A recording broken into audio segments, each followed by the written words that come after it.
ಯಾರೋ ಒಬ್ಬರು ಕೇಳಿದ್ರಂತೆ, ದಾನದಲ್ಲಿ ಶ್ರೇಷ್ಠ ದಾನ ಯಾವುದು ಅಂತ ಹೇಳಿಬಿಟ್ಟು.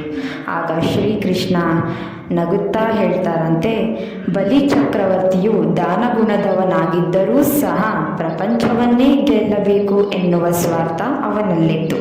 ಆದ್ದರಿಂದ ಅವನು ಭೂಲೋಕದಲ್ಲಿ ಉಳಿಯಲಾಗಲಿಲ್ಲ ಹಾಗೂ ಅವನ ದಾನ ವ್ಯರ್ಥವಾಯಿತು. ಕರ್ಣ ದಾನವಂತವನಾಗಿದ್ದರೂ ಸಹ ತನ್ನ ಶಕ್ತಿಯನ್ನು ಪ್ರಪಂಚಕ್ಕೆ ತೋರಿಸಬೇಕು ಎನ್ನುವ ಸ್ವಾರ್ಥವಿತ್ತು ಹಾಗೂ ಅಧರ್ಮದ ಪಕ್ಷದಲ್ಲಿದ್ದ ಕಾರಣ ಅವನ ನಾಶವಾಯಿತು ಹಾಗೂ ಅವನ ದಾನ ವ್ಯರ್ಥವಾಯಿತು. ಆದರೆ ಹರಿಶ್ಚಂದ್ರ ಹಾಗೂ ಶಿಬಿ ಮಹಾರಾಜರು ತಮ್ಮ ಸರ್ವಸ್ವವನ್ನು ಹಾಗೂ ತಮ್ಮ ಜೀವನವನ್ನು ಸಹ ದಾನ ಮಾಡಲು ಸಿದ್ಧವಿದ್ದ ಕಾರಣ ಅವರು ನಿಜವಾದ ದಾನಿಗಳಾಗಿ ಉಳಿದರು.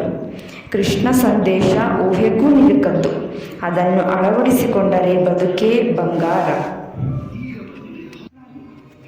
ಇದೇ ರೀತಿ ಲೈಫಲ್ಲಿ ಎಷ್ಟೇ ಕಷ್ಟ ಬಂದರೂ ನಾವು ಅದನ್ನು ಕಷ್ಟ ಅಂತ ಅನ್ಕೋಬಾರ್ದು. ದೇವರು ನಮಗೆ ಪರೀಕ್ಷೆ ಮಾಡ್ತಾ ಇದ್ದಾನೆ ಅಂತ ತಿಳ್ಕೋಬೇಕು.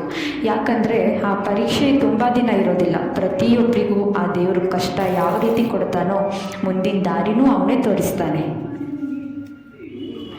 ಎಲ್ರಿಗೂ ಅನಿಸುತ್ತೆ, ಅಯ್ಯೋ ಆ ದೇವರು ನಮಗೆ ಮಾತ್ರ ಕಷ್ಟ, ತೊಂದರೆ, ಬಡತನ ಎಲ್ಲವೂ ಕೊಡ್ತಾನೆ, ನಮಗೆ ಮಾತ್ರ ಯಾಕೆ ಪದೇ ಪದೇ ಕಷ್ಟ, ನೋವು ಎಲ್ಲ ಕೊಡ್ತಾನೆ ಅಂತ.